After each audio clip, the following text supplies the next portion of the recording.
الحمد لله رب العالمين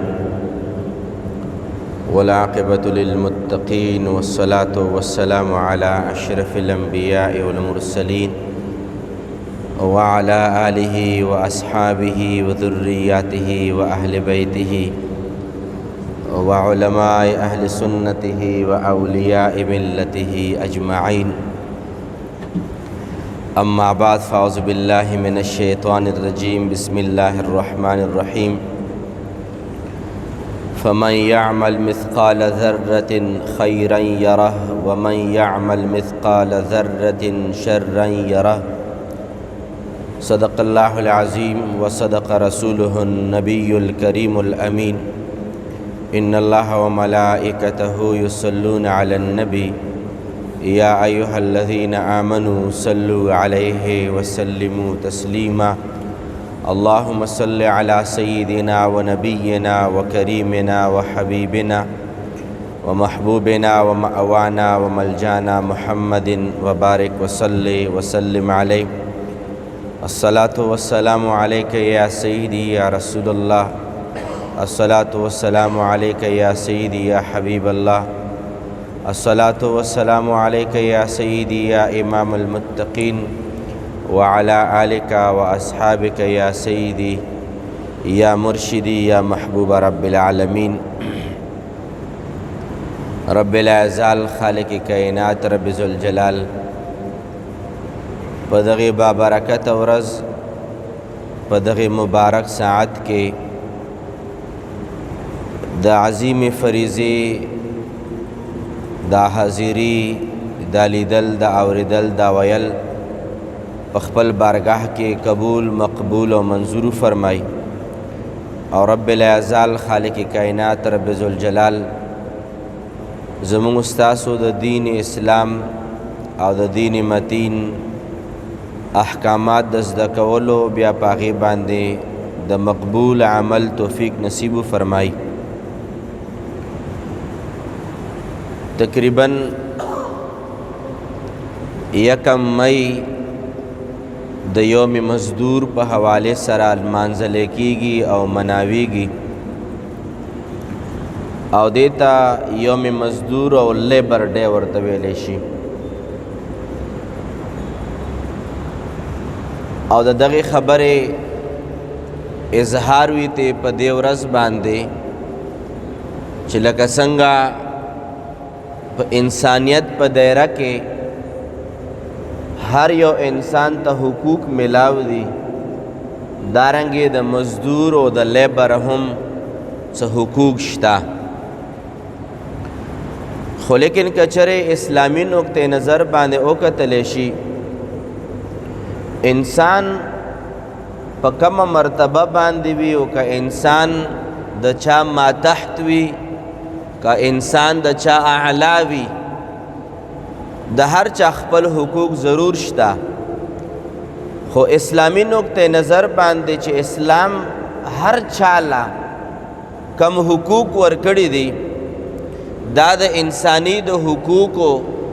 سره بالکل موافق دي، بلکې انسان له نور هم نکار ورکړي دي.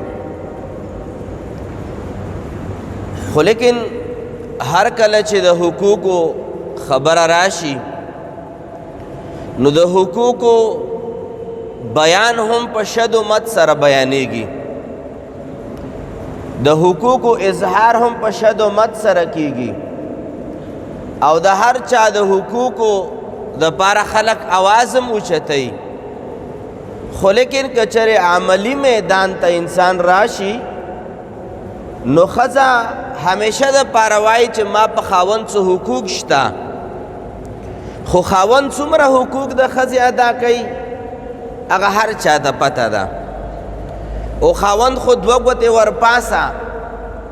د خپل د حقوقو بړچر کړ اظهار کوي او خپل ښځې ته دا مثلا پیش کوي چې که ښځې بل انسان بل چاته د سجدې حکم وای ښځو به خپلو خاوندانو ته سجدې کړې وای. د حقوقو خبره که د اولاد راشي نو مور او پلار وای چې په بچو باندې د مور او پلار د ځمکې نه تر اسمانه پورې حقوق دي. خو لیکن د پوره کولو چې کم عملی میدان دی هغه په نظر باندې راځي. څومره په نظر باندې راځي؟ بچی د خپلو د حقوقو ادایګۍ په خپله ګریوان کې قتل کولی شي. که چېرې بچی آواز اوچت کړي چې مونږ په مور او پلار باندې حقوق دي، مور او پلار څومره د بچو حقوق ادا کړي دي، عملی جامه عملی میدان کې د هغې څه طریقې کار دی هغه هم په نظر باندې راځي. همدغه شان دی د استاذ او د شاګرد، د پیر او د مرید، د مشر او د کشر، د اعلی او د ادنا، د حکمران او د رعایا، د ټولو د یو بل د حقوق خبرې کېږي. خو شاید چې په دغه حقوقو ادایګۍ کې مونږ ټول صفر یو او فیل شوي یو. همدغه شان دی کیسه د لیبر ډے هم ده، د یوم مزدور هم ده، او فیل شوي په دې معنا باندې یو چې کله د یکم مئی راشي لیبر ډے شي، سیاسی د حکمران او د چې کوم حکومت وقت وي هغه د چوټۍ اعلان هم وکړي چې نن لیبر ډے ده او نن چوټي ده. خو لیکن که چېرې وکتلی شي چې د چا په نامه باندې او د کمو خلکو د حقوقو دپاره چوټي ورکولی کېږي، همغه خلک په روډ باندې ناست وي د هغوی چوټي نه وي. همغه خلک په روډ باندې ناست دي د دوه وخته د روټۍ پیدا کولو دپاره. د یوم مزدور په ورځ باندې یوم مزدور باندې هم د مزدور چوټي نشته دی. هغې بنیادي وجه څه ده چې چا چوټي منع وکړه د هغه چوټي نشته، او چې څوک په کار باندې د هغوی چوټي ده. د دې بنیادي وجه څه کیدی شي؟ د دې بنیادي وجه همدا ده لکه څنګه ما عرض وکړو چې لکه د مور او د پلار حقوق ادایګي ډېره کمه ده، د بچو د حقوق ادایګي کمه ده. اسلام چې کم حقوق د یو بل ښودلي دي د هغې ادایګي، د هغې عملي جامه عملي میدان کې ادایګي ډېره کمه ده. نو که چېرې مونږ د یوم مزدور حقیقي معنو کې مناوو، قرآن او حدیث مبارکه او انسانیت اصول چې کم اصول ښودلي دي، کم ضوابط کم حقوق ښودلي دي، هغه مزدور له ورکول په حقیقت کې دا یوم مزدور دی، دا لیبر ډے ده. او که چېرې د هغه په نامه ما او تا چوټي کوو، هغه په دې ورځ باندې په روډ باندې ناست دي د دوو ټیم د ټیکالې دپاره، د روټۍ دپاره، د سالن پیدا کېدو دپاره. که چېرې هغوی په روډ باندې ناست وي نو دا په حقیقت کې د هغوی په نامه باندې مونږ چوټي کوو. غرض مه دا و د دغې ټولو تمهیدي کلماتو نه اسلام چې کوم حقوق ښودلي دي د یو بل، د اعلی او د ادنا، دا صرف د ښودلو دپاره نه دي بلکې دا عملی جامه کې راوستل ضروري دي. او دغه عملی جامې ته د معاشري سکون ویلی شي، دغه عملی جامې ته د معاشري حسن ویلی شي، دغه عملی جامې ته د دنیا ښکلا ویلی شي، دغه عملی جامې ته د قبر رڼا ویلی شي، او دغه عملی جامې ته په آخرت کې د کامیابۍ نوم ویلی شي. خو لیکن چا ته به وایي، څوک به په دې مسله باندې پوهیږي، خو لیکن حقیقت دا دی چې اسلام چې کوم حقوق یو بل ته ویلي دي، یو بل ته پاره ښودلي دي، داسې یو مذهب هم نه دي ښودلي. خو لیکن کمزوري په همدې ځای کې ده چې عملی جامه نشته دی. د دې د وجې نه چې کله موسی علیه السلام مبارک په بني اسرائیلو کې دوه کسان سره نښتي وو، او دواړه یو قبطي و یو بني اسرائیل و، دواړه سره خلاص کړل. د بني اسرائیل لږه زورور غوندې و، هغه له یې هسې هغه د پوهې دپاره څپېړه ورکړه. قرآن تفصیل ذکر کړی دی. څپېړ سره کس ماشوم مړ شو. بني اسرائیلو چې کوم وروستو دباو موسی علیه السلام سوچ وکړو چې ما به راونیسي، ما خو هغه ماشومان چې دوه ونښلي چې کم پکې ډېر نیغېږي هغه له هغه مشر ټنګ ورکړي چې سم شه جګړې مه کوه. بس په دغې ټنګ سره په څپېړ سره کس مړ شو. خو موسی علیه السلام مبارک لوی تفصیل دی، د هغه وطن یې پرېښودو او په لاره باندې تېرېدو. چې کوم ځای ته روانو په لاره کې څه داسې د کوهي په غاړه باندې زنانه ولیدې چې د هغوی ته د اوبو د راوښکلو د اوبو د سنبالولو لږ تکلیف و. موسی علیه السلام چونکې سړی و ورغلو هغه کاڼه لرې کول شول اوبه راوښکل شول چې کله هغې زنانو سره د موسی علیه السلام هغه ښه رویه ولیدلی شوه دغې زنانو کې یو زنانه وله راغله ورته ویل چې ته موږ سره ښېګړه وکړه کاڼی د لرې کو اوبه راته اسانې شوې ته به موږ سره ځې او تاله به زموږ پلار د دې ښه بدله درکوي چې کله یې پلار له بوتلو دا لورګانې او دا جینکې د حضرت سیدنا د شعیب علیه السلام لورانې وې چې کله یې پلار له راوستو کور کې سیدنا شعیب علیه السلام ناست دی او په سترګو باندې هغه وخت کې معذوره و عمر ډېر تیر شوی و سترګو بینایي تلې وه او دا خبره م یاد ساتئ سترګو بینایي چې ده دا که د انسان لاړه شي دا عیب نه دی خو کوڼوالی عیب شمارلی کېږي ځکه علما وایي چې یو پیغمبر هم کوڼ نه دی تیر شوی په سترګو باندې معذوره شوي دي یعقوب علیه السلام شعیب علیه السلام علما لیکي چې که چرې ړوندوالی عیب وی پیغمبران به بیا نه وی ړانده شوي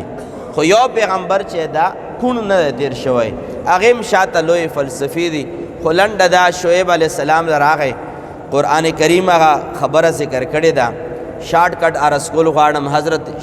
شعیب علیه السلام چې وکتل د هغې گفتار ته د هغې انداز ته د هغوی اخلاقو ته چونکې آینده زمانه کې موسی علیه السلام هم نبی جوړیږي نو نبی ته د نبوت د بصیرت په بنیاد باندې انسان کې څه کړه وړه کې د هغې په انداز گفتگو اخلاقو کې دته دا پته لګېده چې دا یو رجل مبارک دی دا یو بهترین شخصیت دی او الله تبارک و تعالی کړل هم داسې چې دا لاړ شي شعیب علیه السلام لا شعیب علیه السلام سره به وخت تېري کې هغه نبی دی د نبی چې کم کردار وي کم اخلاق وي کم طریقې کار وي هغې کې به د یو قسمه تربیت وشي موسی علیه السلام ته شعیب علیه السلام ارشاد فرمایي چې ای موسی که چرې ما سره ته 10 کاله تیر کې 8 کاله ما سره تیر کې نو او ما خدمت وکړې زه په سترګو نابینه یم که د ما 8 کاله خدمت وکړو نو دغې خدمت په مزدورۍ او په بدله کې به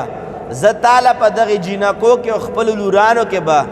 یو لور به په اجرت کې او په مزدورۍ کې په نکاح کې درکم او بیا ورته ارشاد فرمایل چې که چرې 10 کاله فإن أتممت 10 فمن عندك او که چرې 10 ته پوره کړل دا به ستا طرف نه ما سره ښېګړه وي خو 8 کاله بعد د مزدورۍ نه بعد به زه تاله لور په نکاح کې درکم سیدنا موسی علیه السلام او وخت کې نبوت اعلان نه و کړی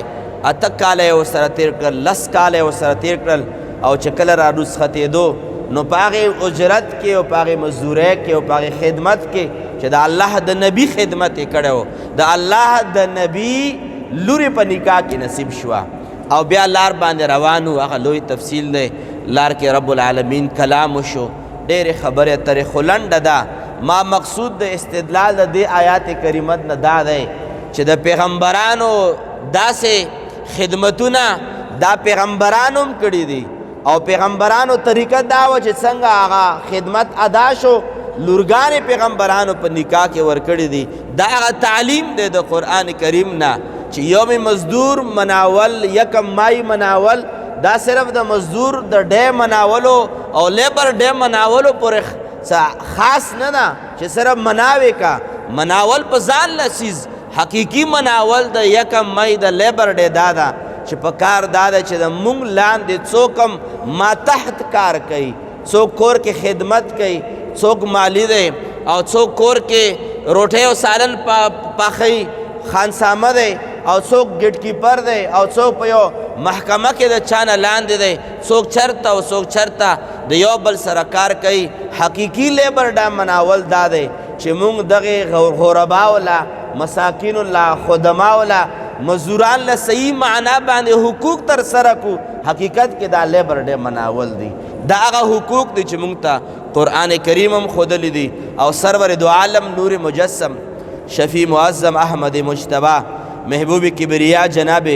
محمد رسول الله صلی الله علیه وعلى آله وسلم مبارکم دا حقوق ښودلی دی او تر دې پورې سرور دو عالم صلی الله علیه وعلی آله وسلم ارشاد فرمائی، ابن ماجہ حدیث مبارک دے، راوی حضرت عبداللہ ابن عمر رضی اللہ تعالی عنہما دے، حضور ارشاد فرمائی اعطوا الاجیر اجرا قبل ان یجف عرقه، حضور فرمائی چې تا سره څوک دیاړي وکي، تا سره څوک مزدوری وکي، تا سره څوک په کور کې خدمت وکي، میاش در سره تیره کی، حضور فرمائی د مزدور د خولې وچېدو نه مخکې هغه له خپله مزدوري ورکه. دا د حضور فرمان دی. ټال مټول به ورسره نه کې، او که ټال مټول ورسره کې نو سرور دو عالم صلی الله علیه وعلی آله وسلم بل فرمان علی شان دی چې دا د بخاری حدیث مبارک دی. د دې راوی حضرت سیدنا ابو هریرہ رضی اللہ تعالی عنہ مبارک دی. حضور مبارک ارشاد فرمائی چې رب العالمین ارشاد فرمائی، دا حدیث قدسی دی او دا حدیث مبارک اوریدل پکار دی. سرور دو عالم صلی اللہ علیہ وآلہ وسلم فرمائی قال اللہ تعالی، رب العالمین فرمائی ثلاثۃ انا خمسهم یوم القیامہ، درې کسان حضور فرمائی چې قیامت پر ورځ باندې به داسې وي چې د دغه دریو حق مطالبه الله فرمائی هغې نورو خلکو نه به زه کوم، دغه دریو خلکو دعویدار به زه وم، دغه دریو خلکو مدعی به زه وم، دغه دریو خلکو حق د اخیستو دپاره خصم او په مد مقابل کې الله فرمایي ولاړ به زه وم د دریو کسانو دپاره. حضور مبارک ارشاد فرمایي رجل اعطى بی ثم غدر، حضور فرمایي یو کس دی د ما په نامه باندې چا سره وعده وکړه او د ما نامې د وجې نه ادبار په وکړو او بیا په دغې وعده کې خلاف ورزي وکړه. یو محدثین فرمایي یو دا معنا ده. دویمه معنا علامه نووي فرمایي چې معنا یې دا ده چې یو کس ته د الله په نامه یې قسم وخوړو او د الله د نامې د قسم ادبار یې چاله ورکړو او بیا په قسم کې دی شاته شو، هغه کار یې بیا ونه کړو، نامه یې د الله په نامه باندې قسم وخوړو. حضور فرمایي چې چا حق چا د قسم د وجې نه لاندې کړی دی او په الله قسم خوړلی دی او بل کس نه مال حتف کړی دی، بل کس مال والی دی. حضور فرمایي قیامت په ورځ باندې الله فرمایي د دغه انسان دپاره به زه د دغه انسان نه حق اخلمه او زه به د دې طرف نه مدعي وم، زه به د دې طرف نه خصم وم. او دویم نمبر حضور فرمایي ورجل باع حرا فاکل ثمنه، حضور فرمایي یو کس دی او آزاد انسان خرج کړو. مخکې زمانه کې به غلامان خرڅېدل،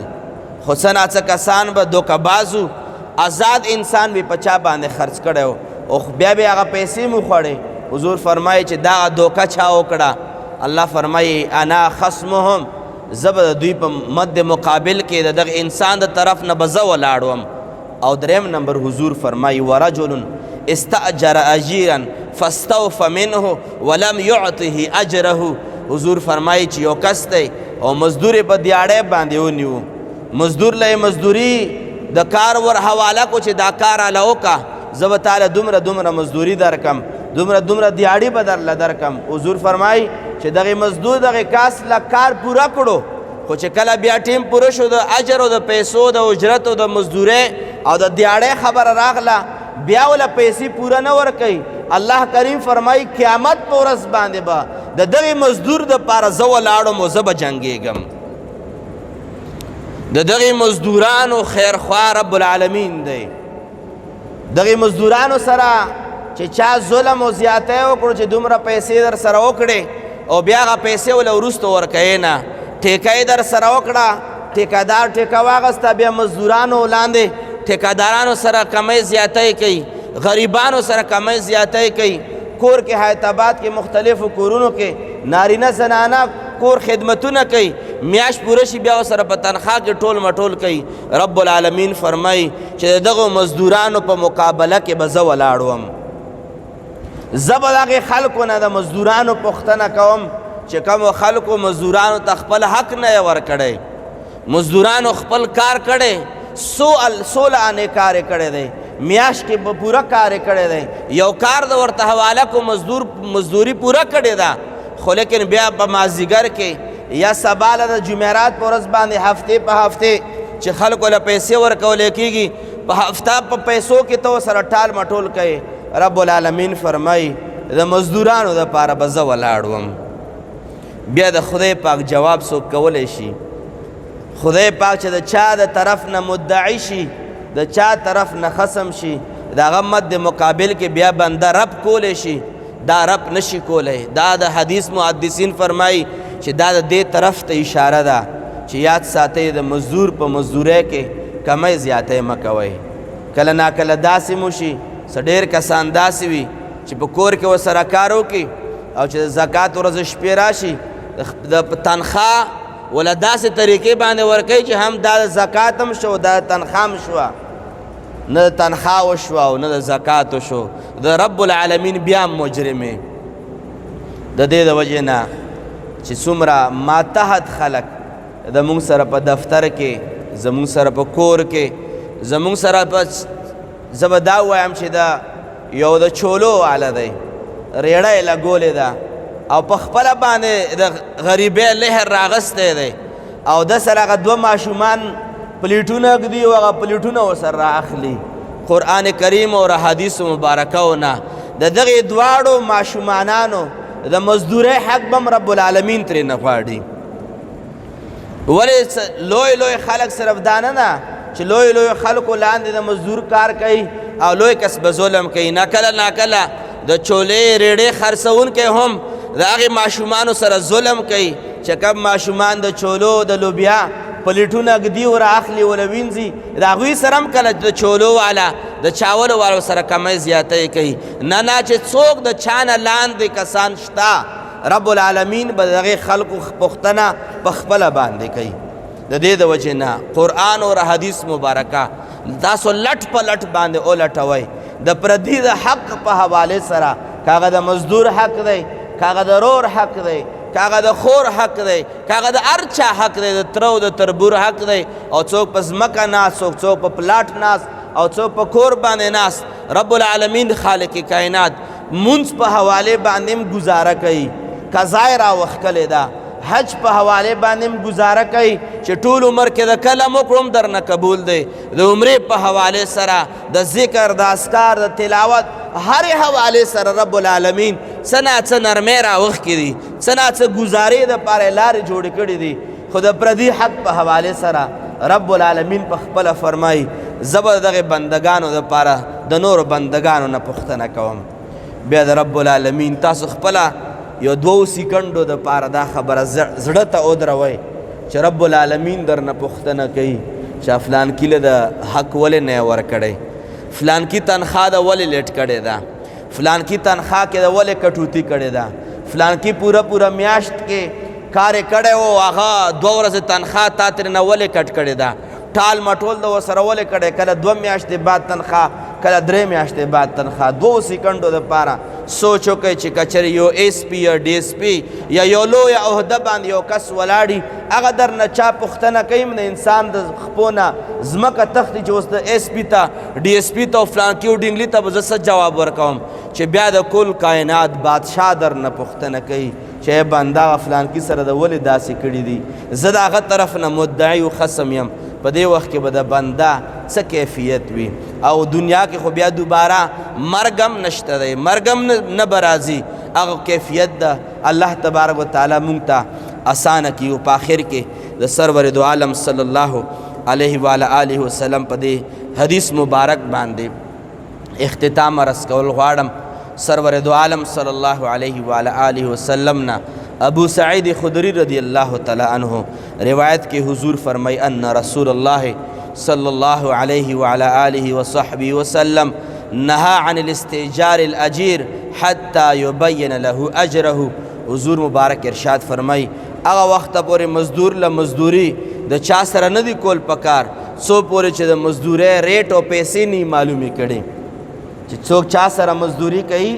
نو اول بریټ معلومه چې 1500 دا کار کوم په 1000 باندې کوم په 2000 باندې کوم او دا کار بدر له 20000 پورا کم حضور مبارک ارشاد فرمایي نه دی جایز حضور منع کړی دی چې کلم چا سره څوک مزدوري کوي د هغې ریټ به معلوموي دا به ورته نه وایي چې زاجي صاحب چې سود راکړې ښه سړی چې سود هم راکړي ټیک ده سود راکړي ټیک نه ده بلکې معلومول یې لازمي دي او ضمناً عرض کول غواړم لکه څنګه ما او تا ټیکسیانو کې کینو او ټیکسي والا چې بورډه پورې ځم څو به واخلې راځه کېنه چې سود هم ورکړې وله نو چې څنګه ته کېناستې او روان شوې تا ناروا کار وکړو حضور د دې نه منع فرمایلې ده چې 100 روپۍ دي د بورډه پورې ټیکسي ته به وایي چې دومره در کوم چې بیا سبا له بورډ ته ورسېږې ګنټه بعد نیمه ګنټه بورډ ته ورسېږې هغه در نه 300 غواړي او ته وله 200 ورکې جنګ جګړه راځي لانجه راځي سپکې سپورې راځي کنځلې راځي اول نه حضور مبارک فرمایي چې کله د چا سره په اجرت باندې یو کار کوي په کار دا ده چې د اجرت کوونکی هم اجر معلوم کړي هغه مزدوري او دیاړي معلومه کړي د دې د وجې نه په کار دا ده چې د حضور مبارک صلی الله علیه و آله وسلم په تعلیماتو باندې اول ځان خبر کو او بیا په هغې باندې موږ د عمل کوشش وکړو خبره مې دې پورې کوله چې 1 مئی باندې یوم مزدور دی لیبر ډے ده د دغې لیبر ډے کلم دا مقصد نه دی چې موږ د کور کې چوټي وکړو او مزدوران د بیا په سړک باندې کینی دا کلم دې ته لیبر ډے نه شي ویلی لیبر ډے قرآن او حدیث مبارکه او تصویر موږ له دا ښودلی دی چې لیبر ډے دې ته ویلی شي چې د مزدور حق ادا کا مزدور در باندې حق دی حق ولا ورکا چې څومره حق دی پورا ولا ورکا او که احسان د ورسره وکړو هغه به په سونے پہ سہاگا بشی خو کچرے حق کے دا کمائی زیادہ اکڑو رب فرمائی بے بے زپختنکم اللہ کریم خالق کائنات دا یو بل دا حق دا ادائیگی زمونگا توفیق نصیب فرمائی وآخر الدعوانا ان الحمدللہ رب العالمین آمین الحمدللہ رب العالمین والعاقبة للمتقین والصلاة والسلام على اشرف الانبیاء والمرسلین وعلى آلہ واصحابہ وذریاته واہل بیت اجمعین رب کریمہ د بندگانو د محتاجۍ نه مو ساتې رب کریمه د نن سبا په دغې دور کې